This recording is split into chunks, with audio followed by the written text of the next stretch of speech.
السلام علیکم ورحمۃ اللہ وبرکاتہ۔ الحمدللہ رب العالمین والصلاة والسلام علی اشرف الانبیاء والمرسلین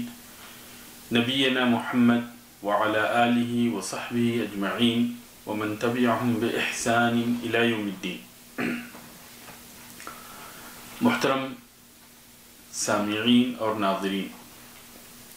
الحدیث الخامس عشر، حدیث نمبر 15، عن ابی ہریرہ رضی اللہ عنہ ان رسول اللہ صلی اللہ علیہ وسلم قال: من كان يؤمن بالله واليوم الآخر فليقل خيرا أو ليصمت، ومن كان يؤمن بالله واليوم الآخر فليكرم جاره، ومن كان يؤمن بالله واليوم الآخر فليكرم ضيفه، رواہ البخاری و مسلم۔ ابو ہریرہ رضی اللہ تعالی عنہ سے روایت ہے کہ رسول اللہ صلی اللہ علیہ وسلم نے فرمایا کہ جو انسان اللہ اور آخرت کے دن کے اوپر ایمان رکھتا ہے وہ یا تو بھلی بات کہے یا خاموش رہے، اور جو انسان اللہ اور آخرت کے دن کے اوپر ایمان رکھتا ہے وہ اپنے پڑوسی کی عزت کرے، اور جو انسان اللہ اور آخرت کے دن کے اوپر ایمان رکھتا ہے وہ مہمان کی مہمان نوازی کرے، مہمان کی تکریم کرے، اس کی عزت کرے۔ رواہ البخاری و مسلم۔ اس حدیث کو امام بخاری اور امام مسلم نے روایت کیا۔ اس حدیث کے اندر مختلف نقاط کی روشنی میں گفتگو ہوگی۔ سب سے پہلی چیز یہ ہے کہ یہ حدیث صحیح بخاری اور صحیح مسلم کی ہے۔ دوسری چیز یہ ہے کہ ان تین خصلتوں کو بیان کرتے ہوئے نبی کریم صلی اللہ علیہ وسلم نے ایمان باللہ اور ایمان بالیوم الآخر، اللہ تبارک و تعالیٰ پر ایمان اور آخرت کے دن کے اوپر ایمان کا تذکرہ کیا۔ اور ایسا آپ صلی اللہ علیہ وسلم نے اس لیے کیا کیونکہ ایمان باللہ یعنی جتنی بھی چیزوں پر ایمان لانا ہے اس کی بنیاد اور اساس ایمان باللہ ہے، اور ساتھ ہی ساتھ ایمان بالیوم الآخر، آخرت کے دن کے اوپر ایمان لانے کا تذکرہ اس لیے کیا کیونکہ انسان کو یہاں سے مر کے جانا ہے، تو ہر چیز کے اندر جو ہے آخرت کی یاد ہونی چاہیے تاکہ اس کو اس چیز کا احساس رہے کہ دنیا کے اندر وہ جو کچھ بھی کرتا ہے اس کا صلہ جو ہے آخرت میں اسے ملے گا، اگر اچھا کرتا ہے تو اچھا اور برا کرتا ہے تو برا۔ دوسری چیز یہ ہے کہ نبی کریم صلی اللہ علیہ وسلم نے فرمایا: من کان یؤمن باللہ والیوم الآخر فلیقل خیرا او لیصمت، کہ جو اللہ اور آخرت کے دن کے اوپر ایمان رکھتا ہے تو یا تو بھلی بات کہے یا خاموش رہے۔ یہ کلمہ جو ہے ایک جامع ترین کلمہ ہے، باتیں تھوڑی سی ہیں لیکن اس کے معانی اور اس کے مقصود جو ہے بہت ہی زیادہ ہے، اور اس کا حاصل یہ ہے کہ انسان اپنی زبان کی حفاظت کرے، چنانچہ اگر وہ بولتا ہے تو صرف بھلی بات کہے ورنہ خاموش رہے۔ امام نووی رحمہ اللہ نے اس حدیث کی شرح کے اندر لکھا ہے کہ امام شافعی رحمہ اللہ کہتے ہیں کہ اس حدیث کا مطلب یہ ہے کہ جب بندہ گفتگو کرنا چاہتا ہے تو اس کے نتیجے کے اوپر پہلے غور کرے، پھر اس کے بعد میں گفتگو کرے۔ اگر اس کے اندر بھلائی ہے تو وہ گفتگو کرے، اور اگر بھلائی نہیں ہے تو پھر ایسی صورت میں خاموشی اختیار کرے۔ اسی طریقے سے امام ابو محمد ابن ابی زید جو کہ مغرب کے اندر مالکیہ کے امام رہے ہیں اپنے زمانے میں، وہ کہتے ہیں کہ مکارم اخلاق، آداب سے متعلق جتنی بھی چیزیں ہیں وہ ساری کی ساری چیزیں ان چار حدیثوں سے نکلتی ہیں۔ پہلی حدیث نبی کریم صلی اللہ علیہ وسلم کا یہ قول: من کان یؤمن باللہ والیوم الآخر فلیقل خیرا او لیصمت، پہلی حدیث یہ ہے۔ دوسری حدیث: من حسن اسلام المرء ترکہ ما لا یعنی، کہ انسان کی اسلام کی خوبی میں سے یہ بات ہے کہ جو چیزیں اس کی مطلب کی نہیں ہیں انہیں چھوڑ دے۔ اور تیسری حدیث کہ نبی کریم صلی اللہ علیہ وسلم نے ایک شخص کو وصیت کرتے ہوئے کہا کہ لا تغضب، غصہ مت ہوا کر۔ اور چوتھی حدیث: لا یؤمن احدکم حتی یحب لأخیہ ما یحب لنفسہ، تم میں سے کوئی بھی شخص اس وقت تک مومن نہیں ہو سکتا ہے جب تک کہ وہ اپنے بھائی کے لیے بھی وہی چیز پسند نہ کرے جو کہ خود اپنے لیے پسند کرتا ہے۔ تو یہ دوسری چیز ہے۔ اسی طریقے سے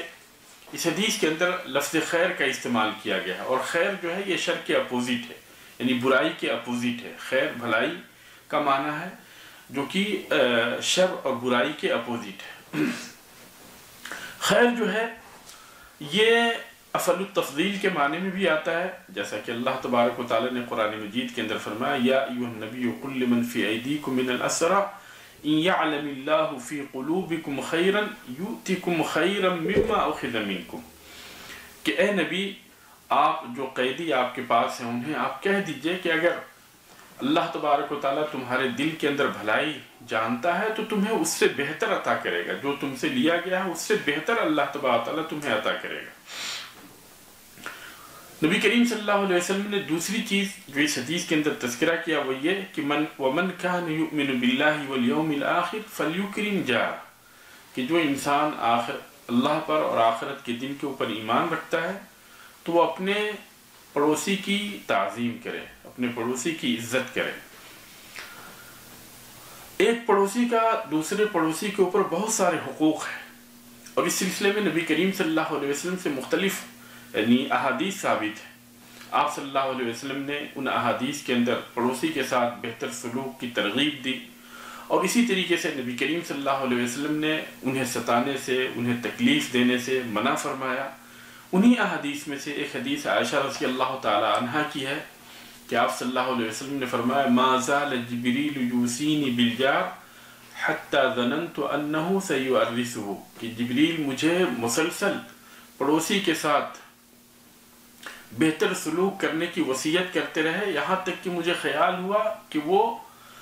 اسے وارث بنا دیں گے، یعنی پڑوسی کو وارث بنا دیں گے۔ اس حدیث کو امام بخاری اور امام مسلم نے روایت کیا ہے۔ اسی طرح سے نبی صلی اللہ علیہ وسلم سے دوسری حدیث کے اندر یہ بات ثابت ہے کہ آپ صلی اللہ علیہ وسلم نے فرمایا، یہ حدیث بھی صحیح بخاری اور صحیح مسلم کی ہے، واللہ لا یؤمن، واللہ لا یؤمن، اللہ کی قسم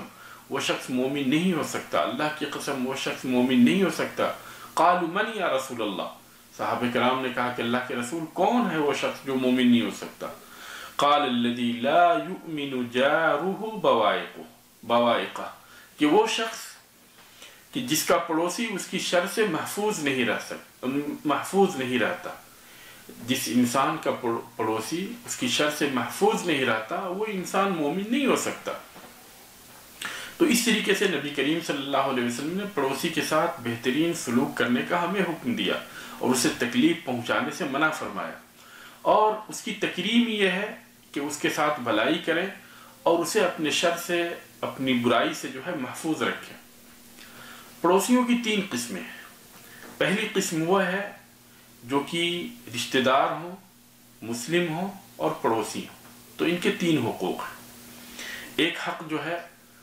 پڑوسی ہونے کا حق ہے، دوسرا حق جو ہے اسلام کا حق ہے، اور تیسرا حق جو ہے وہ ہے رشتے کا حق ہے۔ دوسرا پڑوسی وہ ہے جو کہ مسلم ہے لیکن رشتہ دار نہیں، تو اس کے دو حقوق ہیں، ایک تو اسلام کا حق ہے اور دوسرا پڑوسی ہونے کا حق ہے۔ اور تیسرا پڑوسی وہ ہے جو کہ رشتہ دار نہیں اور مسلم بھی نہیں، لیکن یہ ہے کہ پڑوسی ہے تو اس کا حق جوار، اس کا حق جو ہے حق جوار ہے، یعنی پڑوسی ہونے کا حق اسے حاصل ہے چاہے وہ مسلم ہو یا نہ ہو۔ تو اس طریقے سے پڑوسیوں کے یہ تین قسمیں ہیں، اور ان میں سب سے زیادہ احسان کا حقدار وہ ہے جس کے دروازے آپ کے دروازے سے قریب ہو، جو کہ آپ کو اندر آتے جاتے دیکھ رہا ہو، تو ایسی صورت میں وہ بندہ یعنی زیادہ حقدار ہے اس کا کہ اس کے ساتھ بھلائی کی جائے اور اس کے ساتھ اچھا سلوک کیا جائے۔ اس کے بعد میں نبی کریم صلی اللہ علیہ وسلم نے آخری چیز اس حدیث کے اندر فرمائی وَمَنْ كَانَ يُؤْمِنُ بِاللَّهِ وَالْيَوْمِ الْآخِرِ فَلْيُكْرِمْ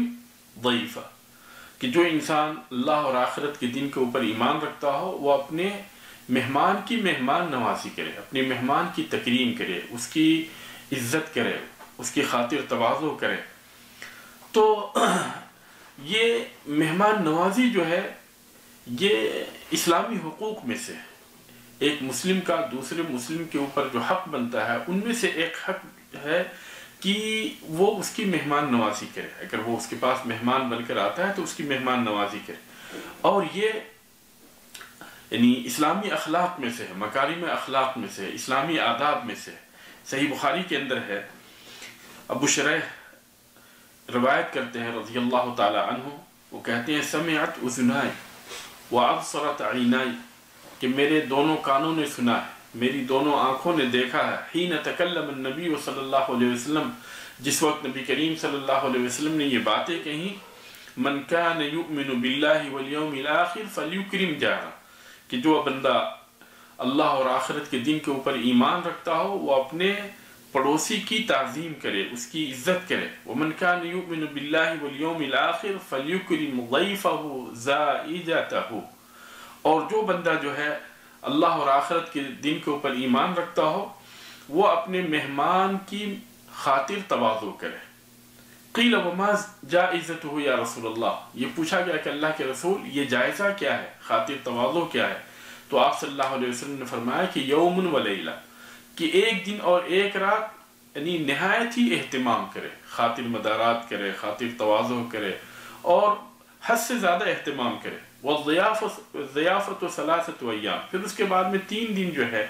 وَالضِّيَافَةُ ثَلَاثَةَ أَيَّامٍ، یعنی 3 دن جو ہے اس کی مہمان نوازی کرنی. وَمَا وَرَاءَ ذَلِكَ، اور اس 3 دن کے بعد جو ہے فَهُوَ صَدَقَةٌ عَلَيْهِ، تو وہ اس کے اوپر صدقہ ہے. اس حدیث سے جو باتیں ثابت ہوتی ہیں، جو فوائد ہمیں حاصل ہوتے ہیں، ان میں سے یہ پہلی چیز تو یہ ہے کہ نبی کریم صلی اللہ علیہ وسلم نے اس حدیث کے اندر ہمیں بھلی بات کرنے کی ترغیب دی. دوسری چیز یہ ہے کہ اگر بات کے اندر بھلائی نہ ہو، جو باتیں ہم کرنا چاہتے ہیں اس کے اندر بھلائی نہ ہو، تو پھر ایسی صورت میں خاموش رہنے کی ترغیب دی گئی. تیسری چیز یہ ہے کہ وعظ و نصیحت کے وقت آخرت کی یاد دہانی کرائی گئی ہے، تاکہ بندہ جو ہے وہ آخرت کو یاد کرے اور یہ چیز جو ہے اس کی یعنی اس کی نظر کے سامنے ہو کہ جو کچھ بھی وہ کر رہا ہے اس کا بدلہ اسے آخرت میں ملنے والا ہے. اگر بھلائی کر رہا ہے تو بھلائی، اور اگر برائی کر رہا ہے تو برائی. اسی طریقے سے نبی کریم صلی اللہ علیہ وسلم نے اس حدیث کے اندر پڑوسی کے ساتھ بہترین سلوک کرنے کا حکم دیا اور اسے تکلیف پہنچانے سے منع کیا. اور اسی طریقے سے مہمان کے ساتھ یعنی خاطر تواضع کرنے کا نبی کریم صلی اللہ علیہ وسلم نے ہمیں حکم دیا اور اس کے ساتھ بہترین سلوک کرنے کا حکم دیا. اللہ تبارک و تعالیٰ سے دعا ہے کہ اللہ تبارک و تعالیٰ ہمارے اخلاق کو بہتر بنائے، ہمارے اندر نبی کریم صلی اللہ علیہ وسلم کی ایک ایک سنت کو اپنانے کی توفیق دے ہمیں، اور اس کے مطابق عمل کرنے کی توفیق دے.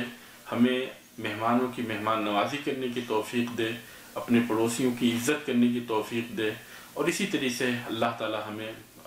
بھلی بات کہنے کی توفیق دے اور ہر طرح کی برائی سے اللہ تبارک و تعالیٰ ہمیں محفوظ رکھے. آمین. وآخر دعوانا ان الحمد للہ رب العالمین. والسلام علیکم ورحمۃ اللہ وبرکاتہ.